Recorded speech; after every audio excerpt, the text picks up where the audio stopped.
All right, let's dive into this. You guys sent in a ton of material on the environment, and I'm so excited to unpack it all. It's really interesting stuff. Yeah, so much to cover. What exactly is the environment?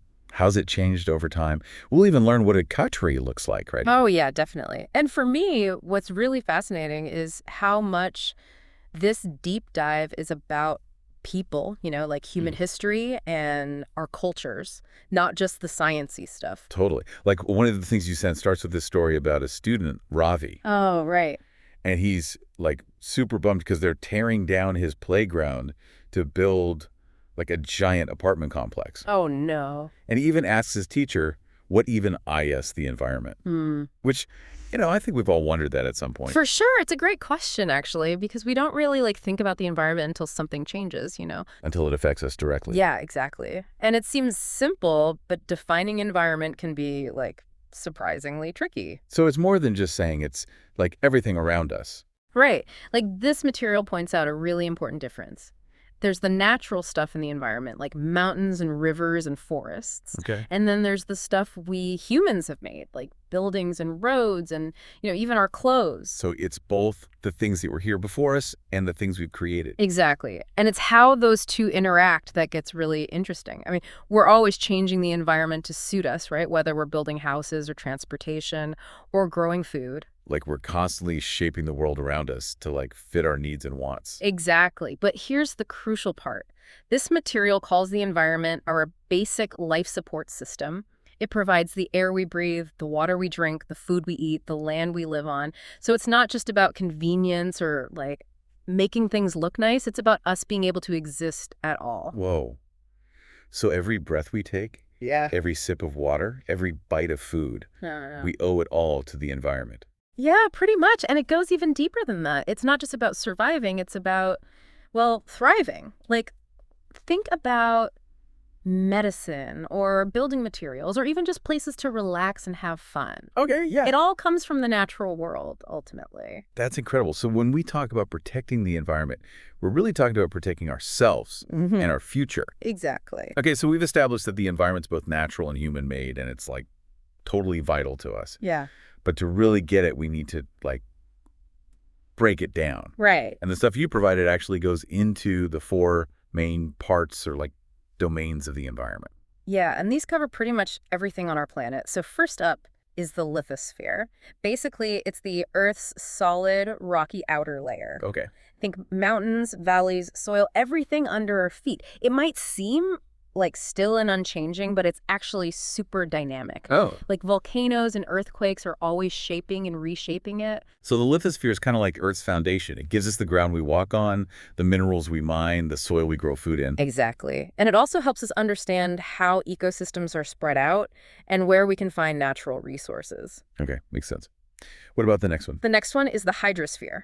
So that's all the water on Earth, liquid and frozen, oceans, rivers, lakes, glaciers, even the water underground. Wow. So not just the water we can see, but also the hidden water below the surface. Exactly. And it plays a huge role. It regulates Earth's climate, supports all the life in the water, and gives us the fresh water we need for, well, everything, drinking, farming, industry. It's wild how everything's so connected, right? Yeah. Speaking of connected, let's talk about the next domain. I think it's the atmosphere. Yep, that's right. The atmosphere is the layer of gases surrounding the Earth. It protects us from harmful radiation from the sun, it regulates temperature, and it's a huge part of weather patterns. So it's like this giant shield, but it also helps keep our planet livable.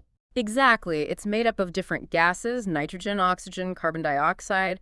Even tiny changes in these gases can have big impacts on the climate and life on Earth. So it's like a delicate balance. It is. Okay, so we've got lithosphere, hydrosphere, and atmosphere. What's the last one? The last one is the biosphere. That's all living things on Earth, from tiny bacteria to huge whales. Plants, animals, fungi, microorganisms, all of it. So basically, anywhere there's life on Earth is part of the biosphere. That's like incredibly diverse. Totally. And the biosphere doesn't just exist on its own. It interacts with all the other domains we talked about. Oh, right. Plants need sunlight from the atmosphere, water from the hydrosphere, nutrients from the lithosphere to survive. It really is amazing how interconnected everything is. So the environment's made up of these four interconnected domains: the lithosphere, hydrosphere, atmosphere, and biosphere. But before we go on, do you think we could define each of those again really simply, just for our listeners. Sure. So lithosphere is the solid, rocky Earth. Hydrosphere is all the water. Atmosphere is the layer of gas around the planet. And biosphere is all the living things. Perfect. Now, on to the next concept. Okay, so moving on, this material gets into this idea of ecosystems, which I think is really important. And it actually uses this story about Ravi's classmates Right. talking about their different home environments. Like some are from, Kerala, which is super rainy and lush, lots of coconut plantations. Oh, cool. And others are from Jaisalmer, which is like desert with those kikar trees and camels. Wow, that's a big difference. Right. It just shows how diverse ecosystems can be. That's a really good point. It makes you think about how different parts of the world can be, like, not just what they look like, but like the plants and animals that live there. Yeah, for sure. So how does this material actually define an ecosystem? Well, it describes an ecosystem as a community of living organisms interacting with each other, but also with their physical environment. So it's like not just the plants and animals themselves, but also how they're all connected to each other. Exactly. And how they depend on each other. And also on the non-living stuff, like sunlight, water, soil, all of that. Yeah. It's all got to work together. All fixed together. Exactly. Like take a rainforest. Yeah. You've got this thick canopy of trees, Right. creating a humid environment. And those trees, they provide shelter and food for all sorts of animals. Yeah. You've got insects pollinating the plants. Oh, yeah. You've got decomposers breaking down like dead stuff, putting nutrients back into the soil. It's all connected. That makes me think of like a pond. Yeah. Like the algae makes oxygen, which the fish need to breathe. Right. And then insects lay their eggs in the water, and those insects become food for the fish. It's like a cycle. It's a whole system, yeah. So how does this ecosystem idea tie back to Ravi and his classmates? Yeah. Well, it uses that discussion they have about their different homes to show how ecosystems can be totally different depending on, well, lots of things, like the climate, the geography, what kinds of organisms live there. So like Kerala, with all that rain and the tropical weather, supports a rainforest. Yeah. And Jaisalmer, because it's so dry, has a desert ecosystem with plants and animals that can survive without much water. Exactly. It all depends on those specific conditions. The different ecosystems are like shaped by their environment. Exactly. And those conditions, they don't just determine what can live there, but also how those plants and animals behave, how they interact. Okay, I think I'm getting this now. Good. Can you give like a super simple definition of ecosystem? Sure. An ecosystem is a community of living things interacting with each other and their physical environment. So think about a forest, a pond, even your own backyard. Those are all ecosystems. Right, that makes sense.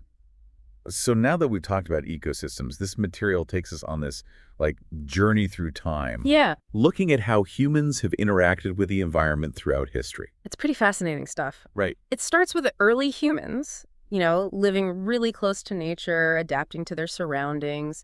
Yeah. They relied on natural resources to survive. They were hunter-gatherers, always moving around looking for food and shelter. Right. And their impact on the environment was pretty small back then. So their lives were like totally dictated by nature. They had to be in tune with it to survive. Totally. But as humans evolved, developed new technologies, new skills, their relationship with the environment started to change. Oh, yeah. Like the invention of the wheel, that completely revolutionized transportation. Right. People could travel farther, transport goods more easily. Yeah. It really opened up a lot of possibilities. That must have had a huge impact, like being able to explore new places and spread out. It did, definitely. And then you have the development of agriculture, which was like a defining moment for humans. Yep. It meant they could settle in one place, cultivate crops, leading to a more stable food supply, and eventually the growth of villages and then cities. So agriculture was basically the shift from like being nomads to settling down and actually starting to like shape the environment to meet our needs. Exactly. And as agriculture got more advanced, humans started clearing forests, irrigating land, domesticating animals. All of that had a big impact on the environment. It sounds like agriculture is kind of a double-edged sword, right? It helped humans thrive, but it also meant we were changing the natural world more and more. That's a good way to put it. And as societies kept evolving, they developed these complex systems of trade. Okay. This material mentions the barter system, where people would trade goods directly without using money. So it was like the early version of our economy today. Yeah, pretty much. And it shows how humans were creating these networks of exchange, not just within their communities, but across wider areas. It's cool to see how those early things kind of laid the groundwork for how connected the world is today. Yeah, for sure. But it's also important to remember that, progress doesn't come for free. There were environmental consequences. Right. And those consequences, they became even more obvious with the Industrial Revolution. That's when we really started seeing the impact of human activities on a global scale, right? Exactly. The Industrial Revolution brought amazing technology, mass production, factories, Yeah. but it also meant we were using more and more natural resources, polluting the air and water. Right. Deforestation became a huge problem. So basically, all that progress and economic growth had a downside. Yeah, unfortunately. It raises some big questions about how we can balance our need for development with protecting the planet for future generations. Sounds like a tricky problem. It is, definitely. And it's something we need to be seriously thinking about and working on. So before we move on to those solutions, can we just recap what we've talked about so far? Sure. We've seen how humans went from living in harmony with nature to actively shaping the environment through agriculture, trade, and industrialization. And, well, all that progress has had a cost. Yeah. We've got to deal with that. Right. Which brings us to today.